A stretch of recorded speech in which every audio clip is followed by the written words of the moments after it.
Vítajte na kanáli UTech. Aké je to pracovať s analogovým objektívom? V tomto videu sa to dozviete.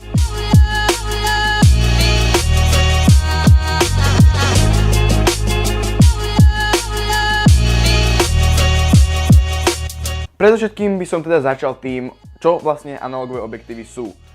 Ako určite viete, teda ak pracujete so zrkadlovkou alebo všeobecne s foťákom, moderné objektívy, ktoré sa používajú na zrkadlovkách, sú už plne automatické. Čiže majú vlastne automaticky nastavovanú clonu, ostrenie a niektoré sú dokonca aj STM, ako je napríklad tento.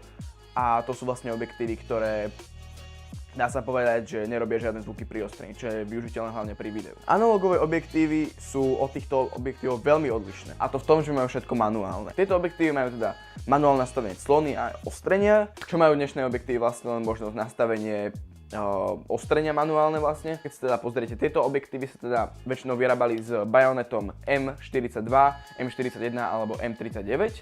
Ja mám teda tento Helios 44,2 alebo teda lomeno 2. Je to teda starý ruský objektív a momentálne som ho mal teda primontovaný na tejto starej zrkadlovke Canon EOS 400D, na ktorú tiež vlastne potrebujete, dá sa povedať, adaptér, pretože, alebo teda medzikus, inak povedané, pretože tento objektív vlastne na Canon EF nesedí. Aké to teda vlastne s nimi pracovať?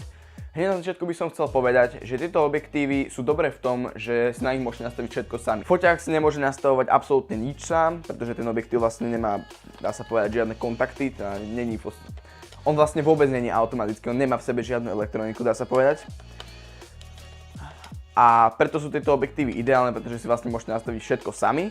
Teda napríklad toto je ideálne pri videu a to hlavne v tom, že môžete si to teda pricloniť, môžete si to zaostriť ako chcete a ten foťák s tým vlastne neurobí nič. A ten foťák to neprenastaví.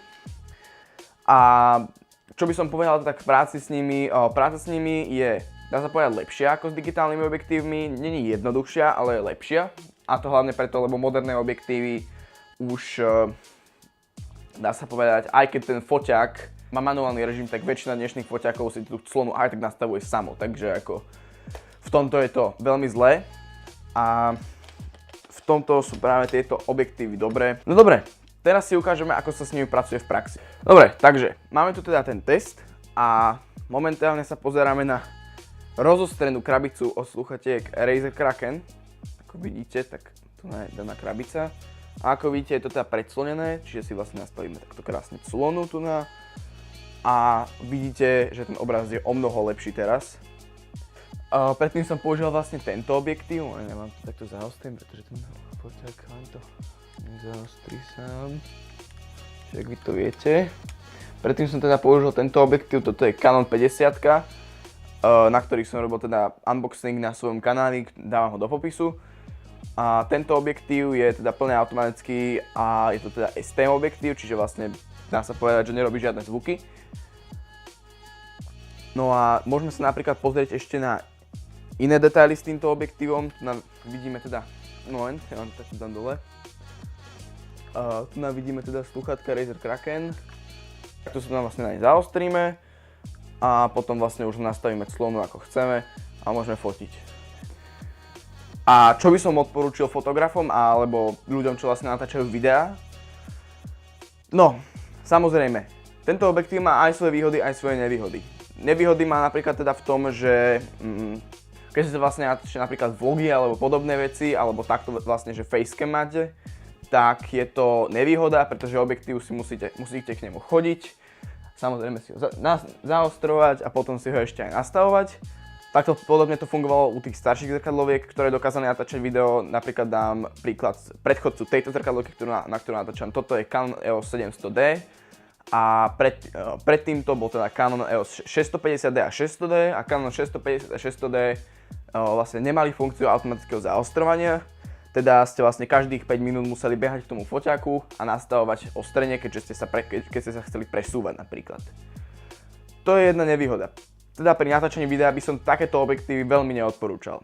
Ale napríklad, keď chcete fotiť a chcete, aby tie fotky mali napríklad, aby boli v pozadí vlastne rozostrené a vpredu ostré, tak tieto objektívy sú pre vás úplne úžasné, pretože tieto objektívy sú na to perfektné. Musím ich len vrelo odporúčiť pre vlastne všeobecne fotografov alebo začínajúcich fotografov.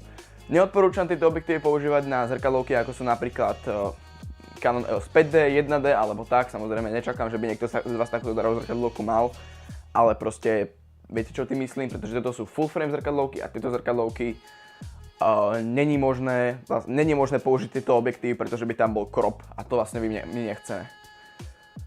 Môžete ich použiť napríklad ešte pri modeloch, ako je napríklad Canon EOS 7D, 70D, alebo teda pri tejto 700 alebo 1200. Hovorím teda o tej modernej generácii tých foťákov a pri tých starších to platí tiež. Dobre, takže ja dúfam, že sa vám video páčilo. Ak sa páčilo, dajte like. Ak máte záujem o podobný takýto content, tak určite dajte odber na náš kanál, kde sa budú ďalej objavovať rôzne recenzie alebo unboxingy a podobné veci. A teda ďakujem, že ste si video pozreli a vidíme sa pri ďalšom videu.